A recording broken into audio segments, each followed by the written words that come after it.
heureuse de vous retrouver, mesdames, messieurs. Aujourd'hui, nous parlons littérature et je reçois pour vous Habib Dapogan. Habib Dapogan, bonjour et bienvenue dans cette émission. Bonjour madame, merci de m'avoir invité. Alors, selon nos informations, Mémoire du chaudron de Tiburce à Dagbel et ses politiques au sujet de la conquête au pouvoir par Boniaï en 2016 sort bientôt et vous en êtes l'éditeur. Niveau littérature, c'est quand même un gros coup. Surtout qu'on ne vous connaissait pas du tout en tant qu'éditeur, mais plutôt en tant qu'artiste et écrivain. Parlons-en. Mémoire du chaudron, c'est un projet qui a vu le jour un peu comme une légende. Voilà un écrivain qui se lance dans l'édition et qui est à la recherche de projets porteurs, évidemment, et qui rencontre un ex-éditeur qui se lance dans l'écriture et qui est à la recherche d'un éditeur à la hauteur de ses ambitions. Et voilà comment, par le fait d'une symétrie d'ambition, on est arrivé à une synergie qui a donné naissance à ce livre. L'histoire, elle est très simple, mais elle est fortuite. Fortuite en ce sens que j'ai rencontré Tiburce à Dagbel un soir, au détour d'un lancement à Azalaï Hotel, et je l'ai félicité pour les chroniques qu'il faisait sur Facebook et qu'il dénommait Mémoire du chaudron. Et je lui ai même suggéré de faire un livre de ce projet un peu virtuel. Alors il reconnaît que je n'étais pas la dernière personne qui lui en parlait, ni la première, et qu'il commençait sérieusement à envisager d'en faire un livre. Je dis mais très bien, vas-y, parce que moi aussi je suis en train de créer une maison d'édition. Il me regarde et il sourit et il s'en va.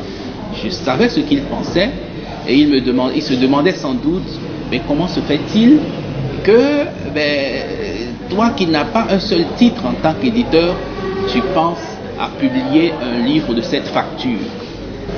Mais nous avons continué nos liens, on a travaillé sur d'autres projets, notamment le déchaîné du jeudi. Mais voilà, on a repris contact et on a travaillé ensemble tous les jours sur plein de projets. Au même moment, il continuait à retravailler son manuscrit pour en faire un livre, évidemment. Et on se passait les conseils. On se demandait où est-ce qu'on allait éditer ce joyau. On disait des noms de maisons d'édition. Mais Tiburce est un peu resté collé à ce nationalisme que je lui connais et qui voudrait que son travail se fasse au Bénin. Mais au même moment, il avait de grandes ambitions pour ce livre-là. Des ambitions telles qu'il ne voulait pas qu'il y ait un seul roi, qu'il y ait un seul raté, ni dans le travail éditorial, ni dans la fabrication du livre, ni dans la distribution. Et je lui ai réitéré mon ambition de publier ce livre à Ancrage Édition qui venait de naître et qui n'avait pas un seul numéro. Il fallait qu'il prenne le risque avec vous alors. Il fallait qu'il prenne le risque.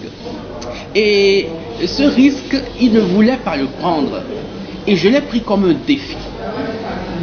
Et je lui ai dit, je te ferai des offres que tu ne pourras pas refuser. Et il sourit encore et il continue sa prospection et je continue la mienne. Jusqu'au moment où je lui ramène des propositions de qualité, de prix, d'éditorialité qui ont commencé à le convaincre. Mais il est resté campé sur la qualité.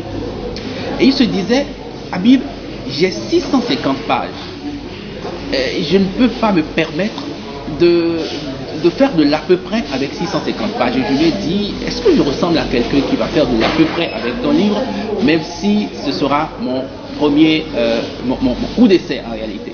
Et je lui ai dit, mon gars, ce que tu considères comme un coup d'essai, considère ça déjà comme un coup de maître. On a prospecté en France, en Tunisie, au Togo, en Côte d'Ivoire, au Maroc, un peu partout. Et on est revenu à la case départ. Je dis, cette fois-ci, Tiburce, je prends ce livre et tu ne seras pas déçu. Et c'est comme ça qu'on a commencé. Et j'ai fait un travail éditorial impeccable, sans me vanter, avec des comités de lecture très pointus, qui ont été très enchantés d'avoir à travailler sur un livre de si belle facture. Et par rapport à la qualité du livre, c'était un autre débat. On s'est plié en quatre. On s'est dit, eh bien, quitte à se ruiner, on aura la qualité qui nous ressemble. Et c'est ainsi que nous avons passé les commandes en Occident. Alors, Habib Dapogan, nous avons appris que le livre connaîtra une commercialisation internationale. Pouvez-vous nous dire un peu comment est-ce que cela va se passer? Nous avons un plan de communication bien huilé. Déjà, le livre était disponible sur Amazon. Et en attendant que nos négociations avec tout le reste des plateformes importantes aboutissent, le livre, il sera disponible en format papier dans la sous-région, d'abord à la FNAC en France, la librairie de France en Côte d'Ivoire, dans les principales librairies de la sous-région, au Bénin évidemment dans toutes les librairies et dans nos réseaux que je vais pas dévoiler ici. Les Béninois d'ici devront attendre jusqu'à quand pour avoir la version livre de cet essai politique qui a quand même secoué la toile, on se rappelle?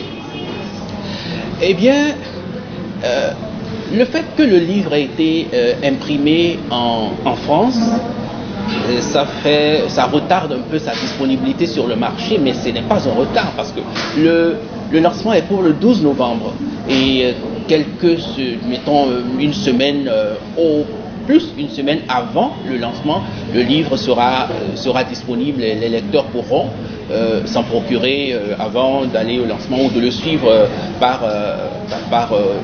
les canaux digitaux. Alors, je vais vous soumettre à un exercice un peu pas facile, mais quel est votre regard de cet essai politique, Mémoire du Chaudron, non pas en tant qu'éditeur, mais en tant qu'écrivain?